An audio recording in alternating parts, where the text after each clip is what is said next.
Hoy les quiero hablar de un versículo muy hermoso que ha impactado mi corazón. Efesios 2, del 8 al 11. Dice así: porque por gracia ustedes han sido salvos mediante la fe. Esto no procede de ustedes, sino que es un regalo de Dios, no por obras para que nadie se jacte, porque somos hechura de Dios, creados en Cristo Jesús para buenas obras. Vamos a dejarlo hasta ahí. Somos creados en Cristo Jesús para accionar en buenas obras. Ese es el fundamento y es el propósito de Dios en nuestras vidas. ¿Qué errores podemos cometer? Yo creo que nosotros como cristianos, en la búsqueda constante de querer ser mejor para Dios, podemos cometer un error grandísimo y es apartarnos de la gracia. Porque aquí hay algo muy claro que nos está hablando hoy Dios, y es que somos creados mediante un solo sacrificio, y ese solo sacrificio fue el que Él hizo a través de su cuerpo. Es a través de su sacrificio, no de nuestros sacrificios. Y muchas veces, muchos de nosotros, en el afán de querer agradar al otro, entonces empezamos a querer acelerar nuestro proceso de transformación porque no le somos suficientes a un otro.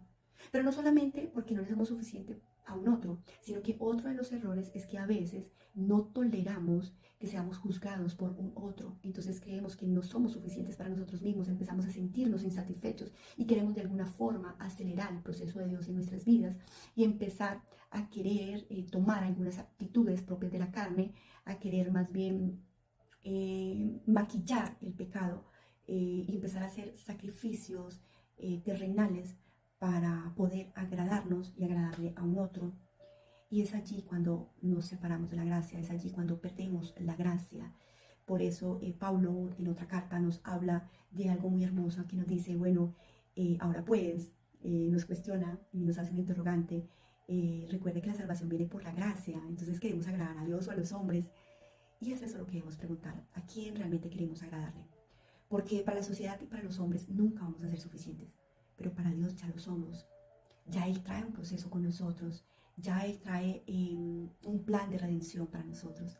Recordemos que si empezamos a entender su gracia, por eso Él dice que crezcamos en gracia y en fe, y que es un don de Dios en nosotros, wow, que es más hermoso aún. Entonces si empezamos a entender la gracia, es decir, a entender su sacrificio de amor por nosotros, ese sacrificio que nos aprueba, que nos redime, que nos hace aptos todos los días de nuestra vida, pese a que todavía no hemos sido totalmente transformados, y empezamos a entender ese sacrificio, a amarlo, a valorarlo, entonces empezamos a accionar en fe, porque cuando empezamos a entenderlo y a conocerlo, empezamos a creerle a ese sacrificio, empezamos a creer a ese plan de salvación que Dios preparó para nosotros, que lo entregó, que ya está hecho, y asimismo empezamos a accionar creyendo a que ya está hecha la obra en nosotros, y empieza ese proceso de transformación, se va dando poco a poco. Nosotros, a medida que accionamos en esa fe, en ese creo, empezamos a decirle sí a Dios, a obedecer a ello, y asimismo empieza a ocurrir en nosotros, por la simple naturaleza de Cristo en nosotros, empieza a fluir,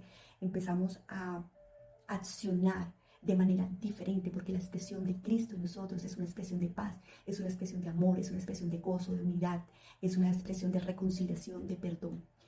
Entonces la invitación hoy es a que abundemos más en la gracia, a que abundemos más en el sacrificio de Dios por nosotros, a entenderlo, a creerle, a valorarlo, más que lo que nosotros podamos hacer por nosotros mismos, ya sea por agradarnos a nosotros o por agradar al prójimo.